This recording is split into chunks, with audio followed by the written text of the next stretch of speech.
इस वीडियो में मैं आपको 7 कारण दूंगा कि क्यों पहला कुरिन्थियन 14 की भाषा कोई इंसानी भाषा नहीं, और फिर उनके उद्देश्य भी दूंगा। पहला कारण, कोई नहीं समझता। पहला कुरिन्थियों 14 वचन 2, क्योंकि जो अन्य भाषा में बातें करता है वो मनुष्य से नहीं परंतु परमेश्वर से बातें करता है, इसीलिए कि उसकी कोई नहीं समझता, क्योंकि वो भेद की बातें आत्मा में होकर बोलता है। यहाँ पौलुस बिल्कुल साफ साफ कह रहे हैं, यह भाषा इंसानों के लिए नहीं बल्कि सीधे परमेश्वर से बातें करने के लिए है। अगर यह कोई आम इंसानी भाषा होता तो कोई ना कोई तो समझता, क्योंकि कोरिन्थ एक बड़ा बंदरगाह शहर था जहाँ कई देशों के लोग आते जाते रहते थे। लेकिन पौलुस कहते हैं कोई नहीं समझता। इसका मतलब यह है कि यह कोई सामान्य भाषा नहीं थी बल्कि ग्लोसोलेलिया है, यानी एक अज्ञात आत्मिक भाषा। हार्मेनेटिक्स का एक महत्वपूर्ण सिद्धांत है। बाइबल का सबसे सीधा और साफ मतलब ही ऑथर यानी कि लेखक का इंटेंडेड मीनिंग होता है। बाइबल स्कॉलर सैम स्टॉर्म्स कहते हैं, Paul is unequivocal. When someone speaks in a tongue, no human understands them. That is not a description of a known human language. और वो साफ साफ कहते हैं कि जब कोई व्यक्ति अन्य भाषा में बोलता है तो कोई भी इंसान उसे नहीं समझता। यह किसी ज्ञात इंसानी भाषा का वर्णन नहीं हो सकता। Bible scholar F.F. ब्रूस अपने पहले और 2 Corinthians के कमेंट्री में कहते हैं, tongues are unintelligible speech directed to God. It would be misleading to equate this with foreign languages as in Acts chapter 2. अज्ञात भाषा ऐसी वाणी होती है जो सीधे परमेश्वर से संवाद करती है और जिसे दूसरे समझ नहीं सकते। इसे प्रेरितों के काम 2 में पाई गई विदेशी भाषाओं के साथ मिलाना गलत होगा। एंटोनी टेस्टन अपने पहले कोरिन्थियन के कमेंट्री में कहते हैं, in glossolalia the speaker's utterance is addressed to God and is not intelligible to others. Paul insists that no one understands him, a statement incompatible with जेनोग्लोसिया। ग्लोसोलेलिया में जो बोला जाता है वो परमेश्वर के लिए होता है, ना कि मनुष्य के लिए, और उसे कोई और समझ नहीं सकता। जब पौलुस कहते हैं कोई नहीं समझता तो वह साफ तौर पे दिखाते हैं कि यह इंसानी भाषा नहीं। डॉक्टर गॉर्डन फी अपने पहले कुरिन्थियन की कमेंट्री में कहते हैं, The mystery is that no one understands because it is not a known language. Paul clearly does not mean foreign human languages here, but unintelligible speech. यह रहस्य यही है कि कोई इसे समझ नहीं पाता क्योंकि यह कोई ज्ञात भाषा नहीं। पौलुस यहाँ किसी विदेशी भाषा की नहीं बल्कि ऐसी वाणी की बात कर रहे हैं जो सामान्य समझ से परे है। 2 नंबर का कारण, इस भाषा को समझने के लिए व्याख्या क्यों जरूरी है। वर्स 5, 13, 27, 28। अगर ये कोई आम इंसानी भाषा होती तो फिर लोगों को खुद ब खुद समझ आ जाती, जैसे कि एक्स चैप्टर 2 में हुआ था। लेकिन पहला कुरिन्थियन 14 में पौलुस बार बार जरूर बताते हैं कि जब कोई अन्य भाषा में बोले तो उसका अर्थ बताने वाला इंटरप्रेटर भी होना चाहिए। इसका साफ मतलब है कि यह भाषा कोई स्वाभाविक भाषा नहीं थी।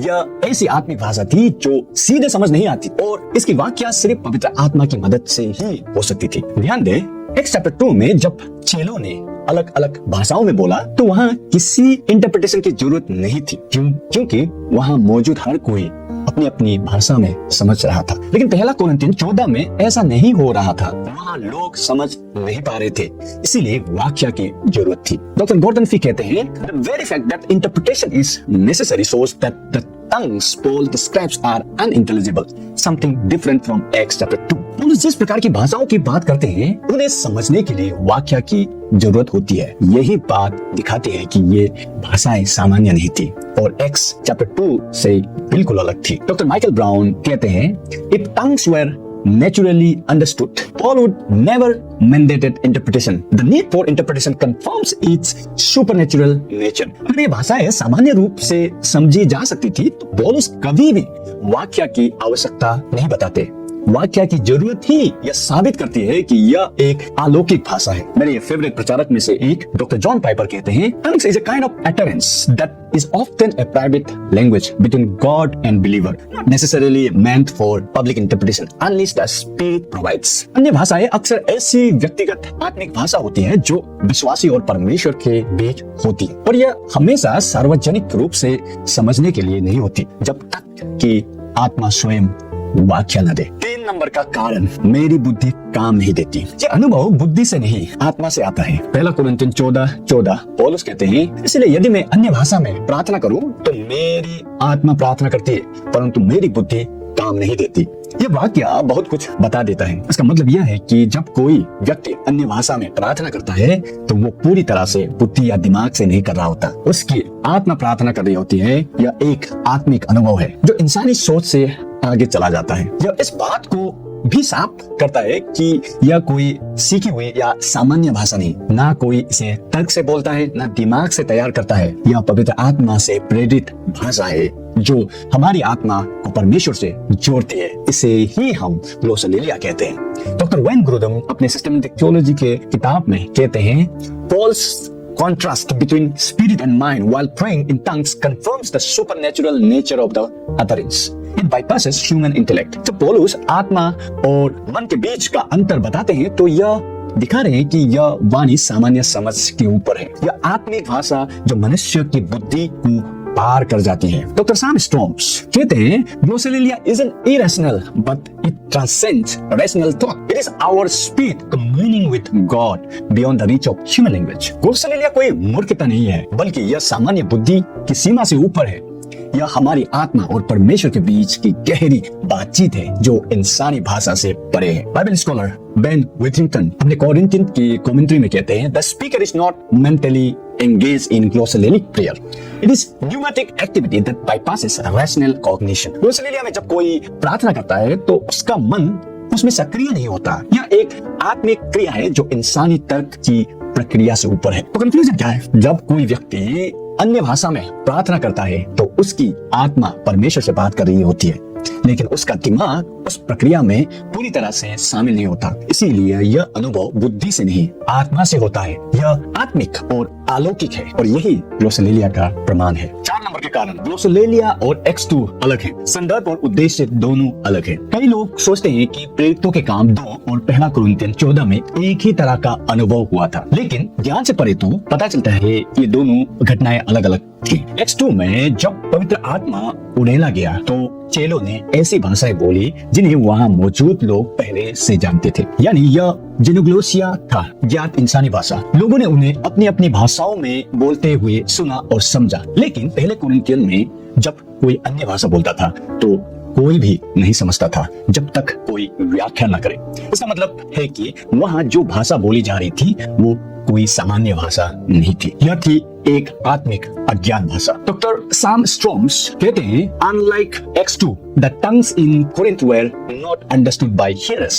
They required interpretation, which makes them fundamentally different. इसका मतलब है प्रेरितों के काम 2 में जो भाषाएं बोली गई थी उन्हें लोग समझ पा रहे थे, लेकिन कुरिन्थियों का कलीसिया में जो भाषाएं बोली जा रही थी उन्हें समझने के लिए व्याख्या की जरूरत थी, और इसी कारण ये दोनों अनुभव मूल रूप से अलग थे। Doctor NT. राइट अपने कुरिन्थियन के कमेंट्री में कहते हैं, Paul isn't describing the evangelistic sign of Pentecost, but a personal spiritual prayer language, something mysterious and intimate. इसका मतलब है पौलुस पेंटिकोस्ट की तरह प्रचार के लिए दिया गया कोई चिन्ह नहीं बता रहे, बल्कि वो एक निजी आत्मिक प्रार्थना की भाषा की बात कर रही है जो रहस्यमय और आत्मा से गहरे जुड़े हुई होती है। ऐसे ब्रूस अपने एक्स के कमेंट्री में कहते हैं, at the Pentecost the miracle was one of speaking languages understood by those present. Paul's use of tongues in Corinth, however, is not described as non-speech but requires interpretation. यानी Pentecost पर जो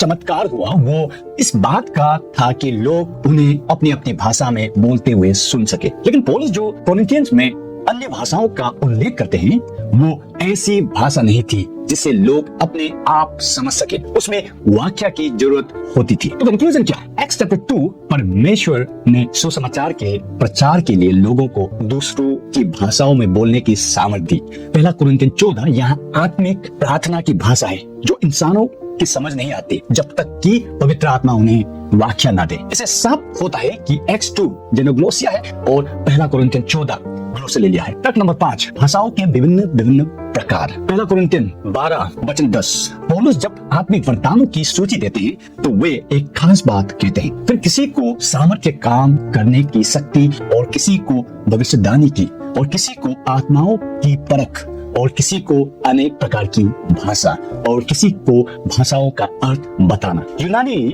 में जेनेग्लोसन, इसका मतलब यह नहीं कि हर बार बोली गई अन्य भाषा X2 जैसे कोई ज्ञात मानव भाषा हो, बल्कि यह दिखाता है कि पवित्र आत्मा अलग अलग तरीके से भाषाएं देता है। कुछ ऐसी हो सकती है जो इंसानों को समझ में आ जाए, जैसे X2 में हुआ, और कुछ ऐसे जो पूरी तरह से आत्मिक और रहस्यमय हो, जिन्हें समझने के लिए वाक्य चाहिए। इस वाक्य में वैराइटीज या विभिन्नता यह दिखाता है कि आत्मिक भाषाएं एक ही ढंग की नहीं होती, इनमें बहुत वैराइटीज होती है। New Testament scholar doctor Greg Keener कहते हैं, the expression varieties of tongues implies more than genoglosia. It suggests a range of spiritual utterances. यानी बाइबल में भाषाओं के विभिन्न प्रकार कहने का अर्थ सिर्फ इंसानी भाषाओं तक सीमित नहीं है। यह दिखाता है कि आत्मा के द्वारा कई तरह की आत्मिक अभिव्यक्तियां होती हैं। डॉक्टर माइकल ब्राउन कहते हैं, the idea that tongue must be human languages cannot be sustained from biblical text itself. There are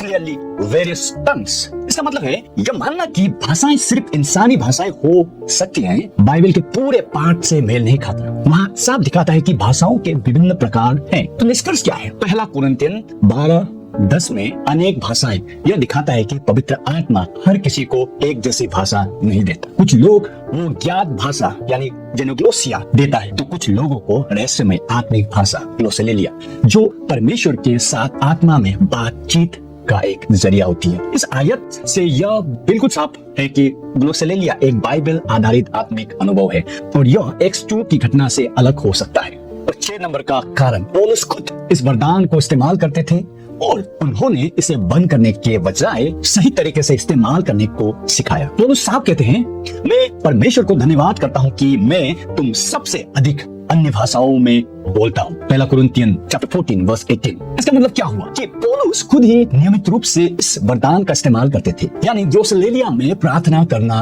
उनके जीवन का हिस्सा था। वो इस वरदान को न सिर्फ मानते थे बल्कि उसे निजी जीवन में अपनाए हुए थे। अब जब वो दूसरों को सिखाते हैं तो वो कहते हैं, वर्सेस 27-28, अगर कोई अन्य भाषाओं में बोले तो 2 या 3 लोग ही बोले, और किसी को उसकी व्याख्या करनी चाहिए, और कोई व्याख्या करने वाला ना हो तो वो चुपचाप अपने और अपने परमेश्वर के बीच बोले। डॉक्टर जैक ड्री कहते हैं, The New Testament nowhere teaches that spiritual gifts were temporary. They were given to build up the church until Christ returns. दूसरे शब्दों में कहे तो नया नियम कहीं भी यह नहीं सिखाता कि आत्मिक वरदानें केवल अस्थायी थे, इन्हें कलीसिया के उठाए जाने तक के लिए दिया गया था। डॉक्टर सैम स्टॉर्म्स कहते हैं, Paul did not silence tongues.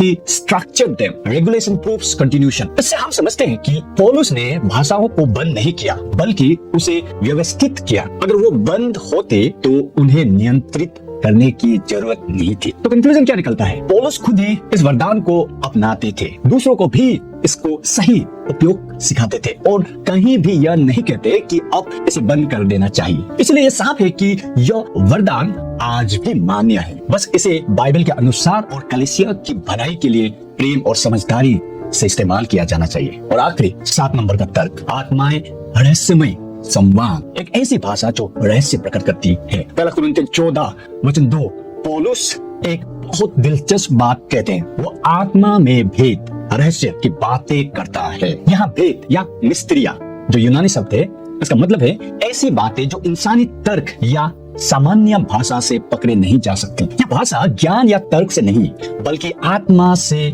आती है और परमेश्वर के साथ गहराई से जुड़ने का एक जरिया होती है। जब कोई व्यक्ति अन्य भाषा में बोलता है तो वो ऐसे रहस्य व्यक्त करता है जो सीधे पवित्र आत्मा के जरिए परमेश्वर से जुड़े होते हैं। यह कोई साधारण या सीखी हुई भाषा नहीं, यह ग्लोसोलेलिया है, आत्मा की एक गुर भाषा। डॉक्टर माइकल ब्राउन कहते हैं, to reduce tongues to learned और decipherable speech is to ignore Paul's description of them as mysterious spoken in the spirit. यह बात दिखाती है कि अगर हम अन्य भाषाओं को केवल सीखी हुई या समझ में आने वाली भाषा मान ले तो हम पौलुस की उस बात को नजरअंदाज कर रहे हैं जहां वो कहता है कि यह आत्मा में बोली गई रहस्य है, यानी ऐसी बातें जो सामान्य समझ से परे हैं। Doctor NT. राइट कहते हैं, When Paul says mysteries in the spirit, he is referring to the spirit-filled worship beyond the grasp of normal language. इसका मतलब है जब पौलुस कहता है आत्मा में रहस्य की बातें, तो वो ऐसी आराधना की बात कर रहा है जो आत्मा से भरपूर होती है